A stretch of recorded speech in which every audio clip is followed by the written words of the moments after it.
أشهد أن محمد رسول الله۔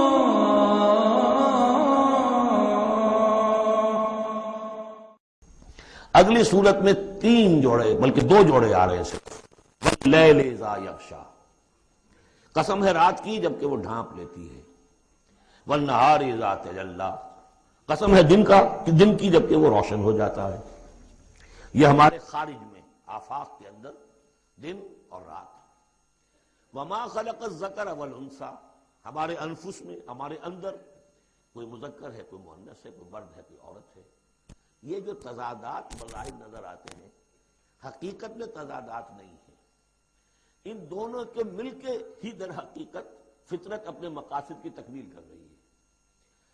دن اور رات کے فرق سے ہی سارا نباتاتی نظام جو ہے یہ وہ سارا کا سارا اسی کے ساتھ وابستہ ہے، اسی سے اس کا ریسپریٹری سسٹم ہے، اسی سے یہ فوٹو سنتھسس اور سب کا یہ جو سولر انرجی ہے اس کا درختوں کی لکڑیوں میں آ کے سٹور ہونا، یہ کیا ہو رہا ہے؟ یہ سارا کا سارا دن اور رات کے ساتھ ہے۔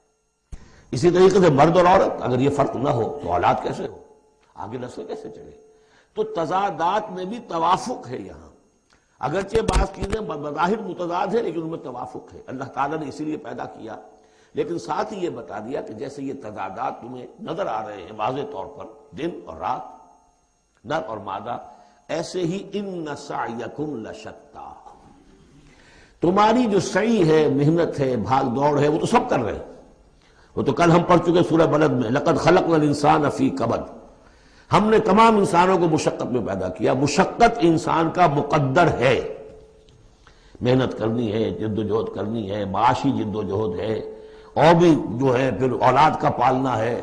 لا اقسم بہذا البلد وانت حل بہذا البلد، کسی کا کوئی نظریہ بھی بن گیا ہے، کوئی آئیڈیل بھی ہے، کسی آئیڈیالوجی کا ماننے والا ہے، اب اس پر اس کا بوجھ ہے کہ اس آئیڈیالوجی کو پروموٹ کرے، اس نظریے کو پھیلائے، اور پھر یہ کہ اس نظام کو قائم کرنے کے لیے تن من دھن لگائے۔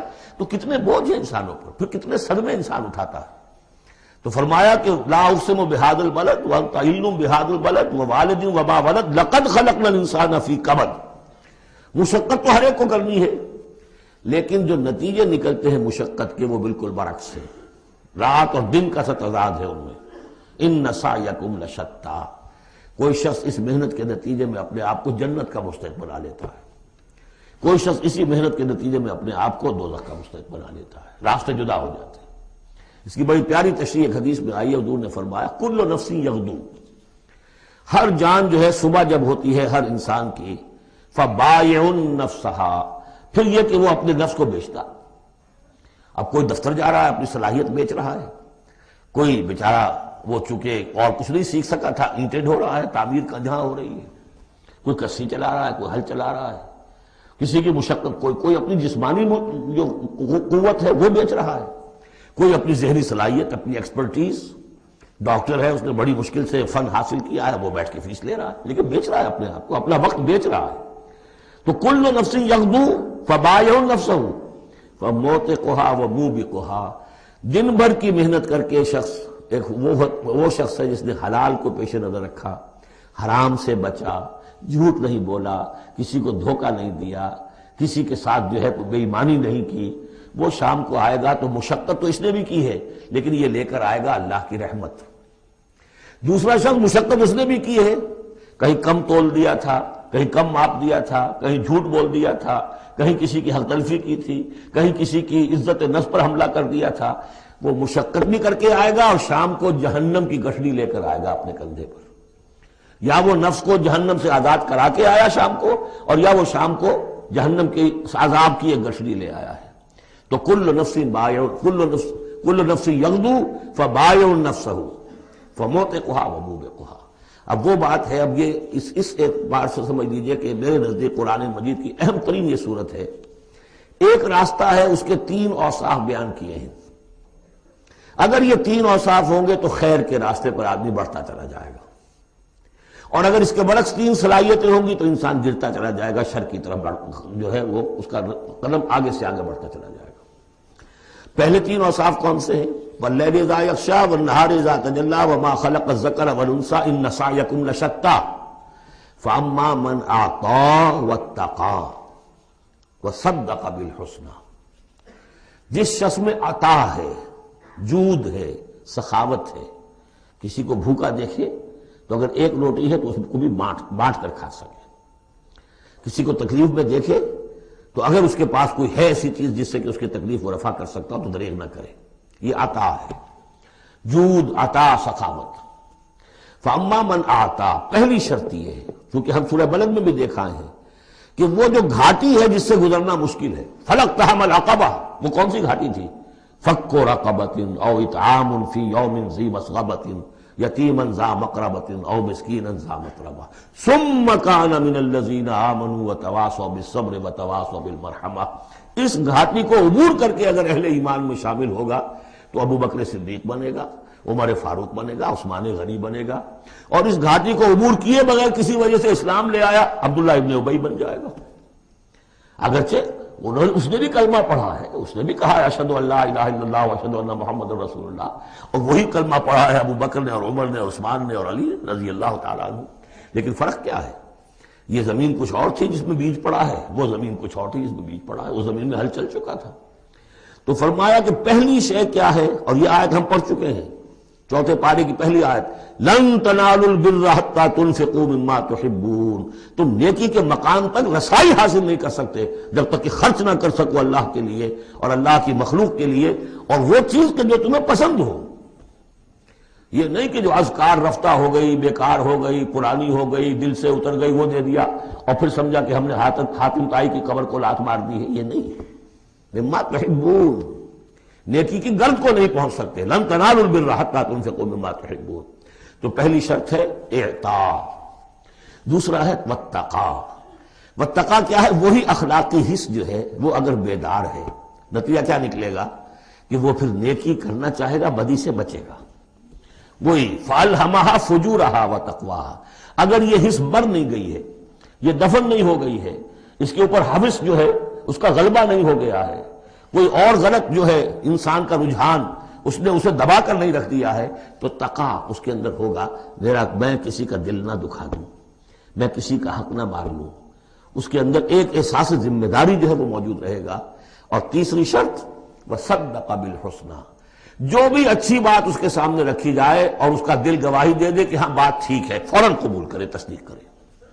اس وقت یہ نہ کرے کہ یہ میں اگر مان لوں گا تو فلاں چیز چھوڑنی پڑ جائے گی، یہ اگر مان لوں گا تو فلاں کام کرنا پڑ جائے گا، یہ اگر مان لوں گا تو فلاں شخص ناراض ہو جائے گا، یہ اگر مان لوں گا تو مجھے یہ نقصان ہو جائے گا، اگر یہ سوچ کر رک گیا تو فیل ہو جائے گا۔ بلکہ یہ کہ جب دل نے گواہی دے دی کہ ہاں ٹھیک ہے، حق ہے، صحیح ہے، فوراً کہو دیکھیے جی آپ کی یہ بات، یعنی اس کو سمجھیے پریکٹیکلی، اگر آپ کسی بحثی میں بھی مبتلا ہو گئے کسی کے ساتھ، اور پھر یہ ہے کہ آپ نے کسی میں محسوس بھی کر لیا کہ پلڑا اس کا بھاری ہے، بات اس کی صحیح ہے، لیکن ایک یہ کہ اڑے ہوئے کیسے مان لوں میں کہ میں ہار گیا، ایک یہ کہ شخص کہ ٹھیک ہے صاحب آپ کی یہ بات مجھے بالکل لگی ہے، ٹھیک ہے، ابھی اور غور کریں گے، سوچیں گے، چلیں گے آگے اور اس مسئلے پر، لیکن یہ بات آپ کی ٹھیک ہے۔ اس سے انسان کے اندر جو ہے پھر وہ ہم آہنگی پیدا ہوتی ہے، بات آگے بڑھتی ہے۔ لیکن یہاں سمجھ لیجیے کہ بنیادی طور پر یہ تین اوصاف ہیں، فَأَمَّا مَنْ آتا، بخل نہ ہو، اتقا اور اس کے اندر یہ اخلاقی حس بیدار ہو، نمبر تین جو اچھی بات سامنے آئے اس کی تصدیق کر دیں، فَسَنُيَسِّرُهُ لِلْيُسْرَى، تو ہوتے ہوتے ہم آسانی سے، اب یہ لفظ بھی آ چکا تھا سورہ علق میں، وَنُيَسِّرُكَ لِلْيُسْرَى، میں نے کہا تھا اس لفظ کو یہاں نوٹ کر لیجئے اور یہیں سے یہ بات آگے کھلے گی۔ فَسَنُيَسِّرُهُ لِلْيُسْرَى، جس شخص میں یہ تین اوصاف ہوں گے ہم انہیں رفتہ سب سے اونچی اور سب سے اچھی جو اس آسانی والی منزل ہے جنت، وہاں پہنچا دیں گے۔ اب اس کے برعکس دیکھیے ترتیب، وَأَمَّا مَنْ بَخِلَ، اعطاء کے مقابلے میں بخل آ گیا، وَاسْتَغْنَىٰ، بے پرواہ ہے، اسے پرواہ ہی نہیں، دریا کو اپنی موج کی طغیانیوں سے کام، کشتی کسی کی پار ہو یا درمیان رہے، ہمیں سے کیا غرض ہے، وہ تو اپنی اس میں دھن میں لگے جا رہے ہیں، کسی کا دل مسل دیا، کسی کے جذبات کے اوپر جو ہے ٹھیس پہنچا دی، کسی کو کچھ کر دیا، کسی کا مال ہڑپ کر لیا، کسی کو اور کسی طرح سے اس کی عزت کے اوپر جو ہے کوئی حملہ کر دیا، چلے جا رہے۔ استغنا، انہیں یہ احساس ہی نہیں ہے کہ کوئی نیکی اور بدی کا معاملہ بھی ہے اور مجھے سیدھے راستے پر چلنا ہے، برائی کے راستے پر نہیں۔ وَكَذَّبَ بِالْحُسْنَىٰ، اچھی بات پیش کی جائے جھٹلا دے، دل گواہی دے چکا ہے کہ بات اچھی ہے، یعنی پھر جھٹلا دے کسی تعصب کی وجہ سے، کسی ضد کی وجہ سے، تکبر کی وجہ سے، ہٹ دھرمی کی وجہ سے، فَسَنُيَسِّرُهُ لِلْعُسْرَىٰ، تو ایسے شخص کو ہم آہستہ آہستہ تدریجاً سب سے بڑی مشکل یعنی جہنم میں پہنچا دیں گے۔ تو یہ گویا کہ اب دو راستے، ان سعیکم لشتیٰ، تمہاری جد و جہد جو ہے زندگانی کی، ان کے یہ دو رخ ہے۔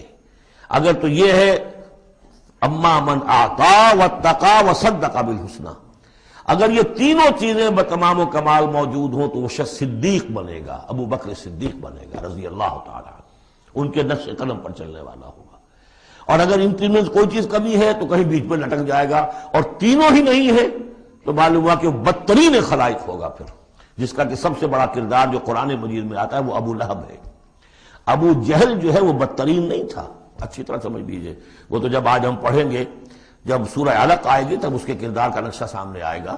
اس کی شخصیت بڑی اونچی شخصیت تھی بعض اعتبارات سے، میں سنا چکا ہوں، نے صاف مانا تھا کہ محمد جھوٹ نہیں کہہ رہے، جو کچھ کہہ رہے ہیں صحیح کہہ رہے ہیں، لیکن میں نہیں مان سکتا۔ اس کا مطلب ہے ہمیشہ کے لیے ہم بنو امیہ جو ان کے غلام ہو جائیں گے، بنو ہاشم کے، یہ میرے لیے قبول نہیں۔ صاف تو کہا نا کم سے کم give the devil his due۔ اسی طریقے سے جس باطل دین کا وہ علمبردار تھا اس کے لیے اس نے بھی گردن کٹوائی ہے، قربانی دی ہے اس نے۔ ابو لہب نے 2 مرسنریز بھیج دیے، تم چلے جاؤ میں تمہیں پیسے دے دوں گا، تم جاؤ تم لڑاؤ میری جگہ پر، اس لیے کہ اس میں وہ بات نہیں تھی، اس میں مردانگی تھی۔ کوئی وجہ تھی کہ حضور نے 2 شخصوں کو برابر تولا ہے، عمر ابن الخطاب اور عمرو ابن ہشام میں سے اللہ کسی ایک کو میری جھولی میں ڈال دے۔ کوئی وجہ تھی نا، آخر دونوں کو کیسے کیا ہے؟ اگر کہیں وہ بھی ایمان لایا ہوتا تو عمر ابن الخطاب کی طرح کا مسلمان ہوتا، پھر وہ اس طرح کا ڈھیلا مسلمان نہ ہوتا، وہ عبداللہ ابن ابی والا مسلمان نہ ہوتا۔ تو یہ شخصیتوں کا معاملہ ہوتا ہے۔ تو جس میں تینوں اوصاف نہیں ہے وہ گیا بدترین خلائق، جس میں کچھ ہے وہ پھر کچھ دیر لگا کے آ جائے گا، کچھ وقت لگے گا اسے، لیکن یہ 3 اوصاف ہی ہیں تعمیر سیرت کے اس اعتبار سے کہ جو فیصلہ کن ہے۔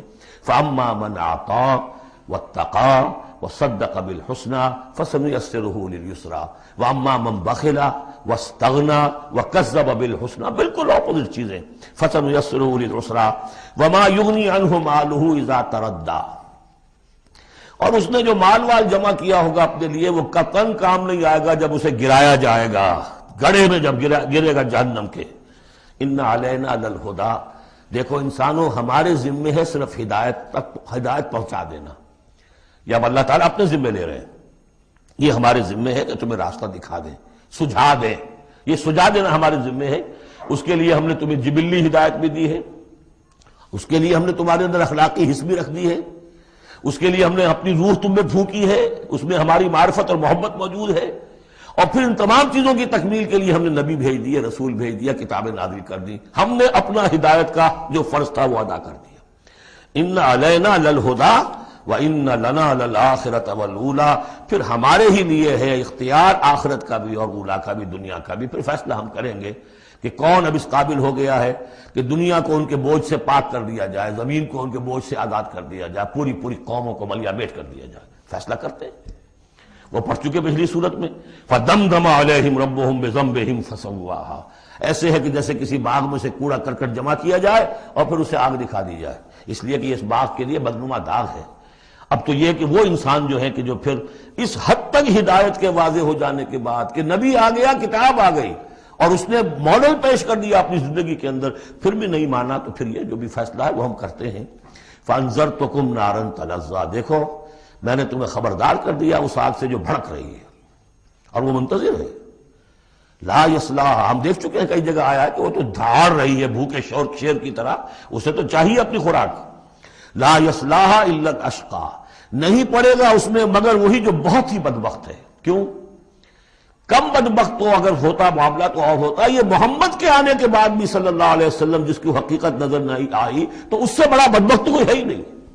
اس لیے کہ اگر کچھ اندھیرا ہو کچھ روشنی ہو آدمی ٹھوکر کھا جائے، چلیے بھائی کچھ اندھیرا بھی تھا، جھٹپٹا تھا، پوری روشنی نہیں تھی، نصف النہار پر سورج چمک رہا ہو اور آپ ٹھوکر کھائیں تو پھر قصور کس کا ہے؟ تو آپ کا ہے۔ اس اعتبار سے اب بعثت محمدی کے بعد صلی اللہ علیہ وسلم جس شخص نے اپنے آپ کو محروم رکھا وہ اشقا ہے۔ لا یصلاھا الا الاشقی الذی کذب وتولی، جس نے جھٹلایا ہے اور منہ پھیر لیا ہے۔ وَسَيُجَنَّبُهَا الْأَتْقَى، اور ہم بچا دیں گے یا بچا دیا جائے گا اس سے جو بہت ہی متقی ہے۔ اس آیت کے بارے میں تقریباً کنسنسس ہے کہ یہاں مراد حضرت ابوبکر ہے رضی اللہ تعالیٰ عنہ۔ اتقا، وہ تینوں صفات بتمام و کمال جس میں تھے وہ ابوبکر تھے۔ یہی وجہ ہے کہ تصدیق بالحسنہ میں ایک لحظہ نہیں لگا۔ حضور فرماتے ہیں کہ میں نے جس کے سامنے بھی اپنی نبوت کی دعوت رکھی اس نے ضرور کچھ نہ کچھ توقف کیا، سوچا، سوائے ابوبکر کے کہ ایک لحظے کا توقف نہیں کیا۔ اور ان کی شخصیت کے اندر وہی چیزیں موجود تھیں، غریبوں کے اوپر شفقت تھی، نیکی کی، اور بنیادی طور پر وہ موحد تھے، انہوں نے کبھی بت پرستی اختیار نہیں کی زندگی میں، تو وہ صلاحیت جو ہے تقویٰ بھی تھا، اعطاء بھی تھا، خرچ کرنے کی صلاحیت تھی۔ انہوں نے خرید کر جو ہے غلام جتنے تھے جو مسلمان ہو گئے تھے، غلام اور کنیزیں، اور جن کے اوپر سخت جو ہے پرسیکیوشن ہو رہی تھی، ٹارچر ہو رہا تھا ان کے آقاؤں کی طرف سے، منہ مانگے دام دے کر ان کے آقاؤں کو انہیں خریدا ہے اور آزاد کیا ہے۔ فَأَمَّا مَنْ أَعْطَىٰ وَاتَّقَىٰ وَصَدَّقَ بِالْحُسْنَىٰ، یہ تینوں اوصاف بتمام و کمال ابو بکر میں، ابو بکر صدیق اور صدیق اکبر رضی اللہ تعالی عنہ۔ خواتین میں الصدیقۃ الکبریٰ حضرت خدیجہ الکبریٰ ہے رضی اللہ تعالی عنہ۔ وَسَيُجَنَّبُهَا الْأَتْقَى الَّذِي يُؤْتِي مَالَهُ يَتَزَكَّىٰ، جو اپنا مال دیتا ہے اپنے نفس کو پاک کرنے کے لیے۔ وہ مال کیوں دے رہا ہے، کیوں خرچ کر رہا ہے، کیوں بلال کو اس نے خریدا ہے؟ باپ نے کہا ابو قحافہ نے، وہ تو ایمان نہیں لائے تھے اس وقت تک، وہ تو فتح مکہ کے بعد ایمان لائے، وہ کافر رہے پورے عرصے کے دوران، مشرک رہے۔ تو باپ نے یہ کہا کہ ابو بکر تمہیں اگر کوئی خریدنا ہی تھا غلام اور کسی کو آزاد کرنا تھا تو کوئی دیکھتے، اچھا غلام دیکھتے، کوئی طاقتور سے دیکھتے جو تمہارے کام بھی کبھی آتا۔ انہیں کیا پتا تھا کہ ابو بکر تو کسی اور چیز کا طلبگار ہے، اسے کچھ اور چاہیے، اسے کوئی، یعنی جو شخص کسی غلام کو آزاد کر دیتا تھا وہ اس کا مولا رہتا تھا، پھر بھی وہ ایک درجے میں اس کے تابع ہوتا تھا، اس کی بات سنتا تھا، اس کا حمایتی ہوتا تھا۔ اخلاقی طور پہ بھی سمجھ میں آ رہا ہے کہ ایک شخص نے اپنی رقم خرچ کی ہے اور آپ کو خرید کے آزاد کر دیا ہے، تو اب آپ بے دام جو ہے غلام تو ہو گئے نا اس کے، اس لیے کہ یہ کہ وہ غلامی نہیں ہے، مولا کہلاتے تھے وہ، جیسے کہ حضرت زید بن حارثہ بھی مولا تھے حضور کے، اور اسی طریقے سے اور بھی بہت سے ہیں جن کے بارے میں آتا ہے کہ انہوں نے جو حدیث روایت کی ہے، ثوبان رضی اللہ تعالیٰ وہ بھی مولا تھے حضور کے، مولا اس معنی میں۔ تو فرمایا کہ تم نے یہ کیا کیا، کس کو تم نے خریدا اور اتنی بڑی رقم دے دی؟ جو مانگا امیہ بن خلف نے وہ بھی حیران رہ گیا، ٹھیک ہے لو، اس لیے کہ انہیں تو ابو بکر کو چھڑانا ہے اس پرسیکیوشن سے۔ الذی یؤتی مالہ یتزکیٰ وما لأحد عندہ من نعمت تجزیٰ، اور ایسا نہیں ہے کہ کسی اور کا اس پر کوئی احسان ہو جس کا وہ بدلہ چکا رہا ہو، نہیں، الا ابتغاء وجہ ربہ الاعلیٰ، صرف اپنے بلند و بالا پروردگار کی رضا جوئی کے لیے وہ خرچ کر رہا ہے۔ وَلَسَوْفَ يَرْضَىٰ، اور وہ ان قریب راضی ہو جائے گا۔ یہ ان قریب راضی ہو جائے گا کون؟ اللہ بھی راضی ہو جائے گا اور ابو بکر بھی راضی ہو جائیں گے، رضی اللہ عنہ ورضوا عنہ، جیسے ہم خطبے میں بھی کہتے ہیں رضی اللہ تعالی عنہ وارضاہ، اللہ تعالیٰ بھی راضی ہو جائے ان سے اور اللہ ان کو راضی بھی کر دے، ان کو بھی اتنا اجر و ثواب دے۔ وَلَسَوْفَ يَرْضَىٰ، اور میرے نزدیک یہاں مراد حضرت ابو بکر ہے، اس کا میں ثبوت آپ کو اگلی صورت میں دوں گا۔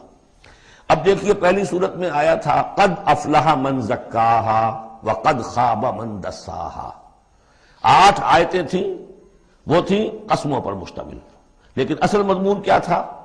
نفس انسانی میں نیکی اور بدی کا شعور ودیت کر دیا ہم نے۔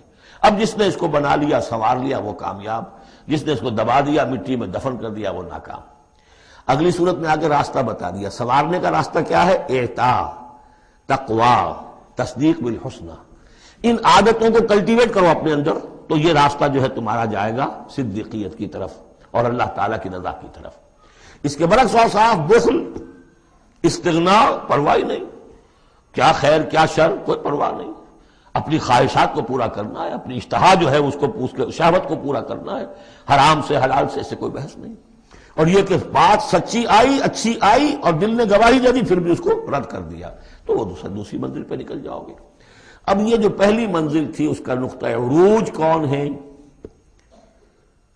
ایک تو ابو بکر آ گئے اس میں، اور ان سے بلندتر رتبہ کس کا ہے؟ محمد الرسول اللہ صلی اللہ علیہ وسلم، معراج انسانیت۔